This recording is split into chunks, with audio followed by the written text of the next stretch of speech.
I thought my wife was having an affair. The truth destroyed me. If you're reading this expecting another story about catching a cheating spouse, I wish that's all this was. I'd give anything to go back to believing my wife was having an affair because the truth was so much worse. I haven't slept properly in 9 days, and every night at exactly 2:13 a.m., someone knocks on my front door 3 times. I never answer because I already know who's standing outside. The problem is, my wife is asleep beside me every single time it happens. My name is Daniel, I'm 33 years old, and until 6 months ago I believed I had a normal life. My wife, Emma, and I had been married for 7 years. We argued about bills, forgot anniversaries, and spent lazy Sundays watching movies like every other couple.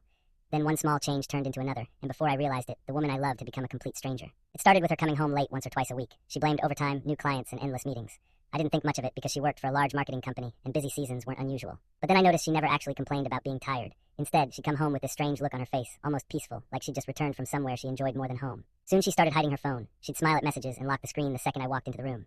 Every Thursday, she'd leave wearing clean white sneakers and come back with gray dust covering the soles, as if she'd spent hours walking through an abandoned building. When I joked that she must have a secret boyfriend living in a haunted factory, she laughed, but it wasn't a normal laugh. It sounded forced, almost nervous. A week later, I woke up around 3 in the morning because I heard our bedroom door creak open. Emma wasn't in bed. I walked downstairs expecting to find her watching TV, but instead I saw her standing in the backyard, completely barefoot despite the freezing cold. She was staring into the woods behind our house without moving a single muscle. I called her name twice before she slowly turned around. Her face was completely blank. "Did you hear them?" she whispered. I asked who she was talking about, but she blinked a few times as if she'd just woken from a dream and said she'd been sleepwalking. I wanted to believe her. I really did, but things only became stranger after that. Every night at exactly 11:38 p.m., her phone vibrated once. Never rang, never lit up with a number, just one vibration. She'd immediately walk outside for less than a minute before returning with pale skin and shaking hands. One night, curiosity got the better of me. She left her phone on the kitchen counter while taking a shower, and when it vibrated, I picked it up. There wasn't a phone number. There wasn't even a contact name. The screen showed only 2 words in white letters against a black background. "Is he ready?" Before I could read anything else, the display went completely black. Not locked, dead. Seconds later, Emma came running downstairs wrapped in a towel. She snatched the phone from my hand so quickly, it almost slipped onto the floor. For several seconds, she just stared at me with tears in her eyes before whispering, "Please.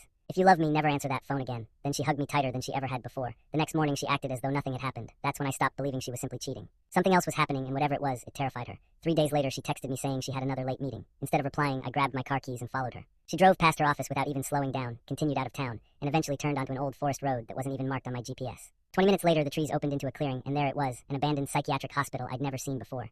The building looked ready to collapse, yet the parking lot was filled with expensive cars. Men in business suits, women in hospital scrubs, police officers, and even what looked like a local judge quietly walked inside through the broken front entrance. Then Emma parked her car, took a deep breath, and disappeared into the building with them. I should have driven away. I should have called the police. Instead, I waited until the last person entered, got out of my car, and followed them inside. The heavy entrance door slammed shut behind me before I had taken 3 steps, and somewhere deep beneath the hospital, hundreds of voices whispered the exact same sentence at once. "He's here."